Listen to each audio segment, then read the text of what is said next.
அரைத்த மாவையே அரைத்திருக்கிறார்கள். அரைத்த மாவு சுவைக்கவில்லை. அரைத்த மாவில இட்லியும் செய்ய முடியாது, தோசையும் செய்ய முடியாது.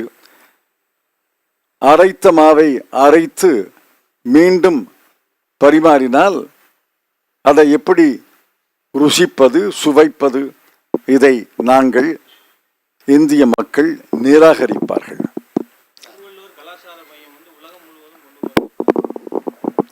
நல்லா செய்யட்டும். தமிழ் செம்மொழிக்கு 74 கோடி ஒதுக்கி இருக்கிறாங்க. அதுல எத்தனை திருவள்ளுவர் உலக கலாச்சார மையத்தை அமைக்கப் போகிறார்கள்? வழக்குழிந்த சமஸ்கிருதத்துக்கு, அதுவும் செம்மொழி தான், நான் இல்லைன்னு சொல்லலை, செம்மொழி, ஆனால் வழக்கொழிந்த மொழி, 1500 கோடி ரூபாய். வாழுகின்ற தமிழ் மொழிக்கு, தமிழ் செம்மொழிக்கு 74 கோடி ரூபாய். அதிலிருந்து தெரிகிறது அல்லவா எந்த கண்ணுல சுண்ணாம்பு, எந்த கண்ணுல வெண்ணெய் வைத்திருக்கிறார்கள் என்பது.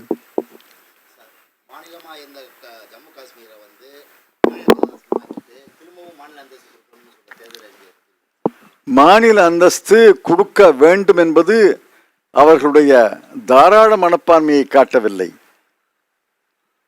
மாநில அந்தஸ்து உள்ள ஜம்மு காஷ்மீரை உடைத்து பிளந்து யூனியன் பிரதேசமாக ஆக்கியது செல்லாது என்று வழக்கு தொடரப்பட்டது. அந்த வழக்கு விசாரணையின் போது உச்சநீதிமன்ற தலைமை நீதிபதியின் அமர்வில் அந்த வழக்கு விசாரிக்கப்படும் பொழுது இது செல்லாது என்று வாதாடினார்கள், மனுதார்கள். உச்சநீதிமன்றம் இதற்கு என்ன பதில் சொல்கிறீர்கள் என்று அரசு வழக்கறிஞரை கேட்கிறார். அரசு வழக்கறிஞர் சொல்றாரு, இந்த பிரச்சனையில தீர்ப்பு தர வேண்டாம், இது செல்லுமா செல்லாதாங்கிற தீர்ப்பு தர வேண்டாம், நாங்களே தேர்தலை நடத்துகிறோம் என்கிறார். உச்சநீதிமன்றம் தீர்ப்பு என்ன சொல்கிறது? இது செல்லுமா செல்லாதா என்று நாங்கள் தீர்ப்பளிக்கவில்லை, அரசு வழக்கறிஞர் சொன்னதை ஏற்றுக்கொண்டு இந்த பிரச்சனையை அரசுக்கு விட்டு விடுகிறோம், விரைவிலே தேர்தலை நடத்துகிறோம் என்றார்கள். ஒரு நாடு ஒரு தேர்தலுங்கிறாங்க. இப்ப தேர்தல் நடக்குதுல்ல நாடாளுமன்றத்துக்கு. இந்த நாடாளுமன்ற தேர்தல் நடக்கும் பொழுது ஏன் ஜம்மு காஷ்மீருக்கு தேர்தல் நடத்தல? செலவு மிச்சம்ங்கிறாங்க, அசௌரியம் மிச்சம்ங்கிறாங்க, நடத்த வேண்டியதானே. நேற்று என்ன சொல்கிறார் பிரதமர்? கூடிய விரைவிலே தேர்தல் நடத்தலாம். நாள் குறிங்க, இந்த தேர்தலோடு நடத்த வேண்டியதானே. இப்ப கூட தாமதமாகல, ஜூன் மாதம் 1 தேதி வரை இந்த நாடாளுமன்ற தேர்தல் வாக்குப்பதிவு நடக்கிறது. ஜம்மு காஷ்மீருக்கு நாள் குறிங்க, ஜூன் மாதம் 1ஆம் தேதி தேர்தல்னு. இதெல்லாம் பொய்யான வாக்குறுதிகள். சொல்ல மாட்டாங்க, ஏன்னா அதுதான் தலையான பிரச்சனை.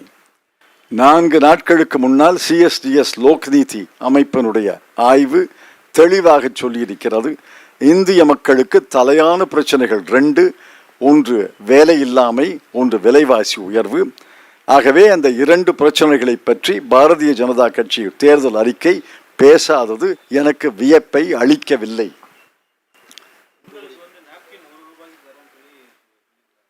யாரு எப்ப சொல்றாங்க? தரட்டும் தரட்டும், வரவேற்கிறேன். எத்தனை கோடி பெண்களை லட்சாதிபதி ஆக்கியிருக்காங்க அதை சொல்லட்டும். இப்ப ஒரு சென்ட் வீட்டுமனை இருந்தாலே அவர்கள் லட்சாதிபதி அல்ல, கோடீஸ்வரர்கள். அதுக்காக லட்சாதிபதி ஆக்குறதாக அர்த்தமா? காரைக்குடியில் 1 சென்ட் நிலம் எவ்வளவு விலை?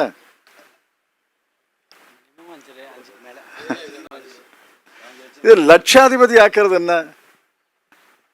இப்ப காரைக்குடியிலிருந்து ஒரு 5 கிலோமீட்டர் ஊரக பகுதிக்கு போனாலே சென்ட் விலை 5 லட்சம், சென்ட் விலை 10 லட்சம்னு சொல்றாங்க. ஆக 1 சென்ட் நிலம் இருந்தாலே லட்சாதிபதி தான். இவர் என்ன லட்சாதிபதி ஆக்குவது?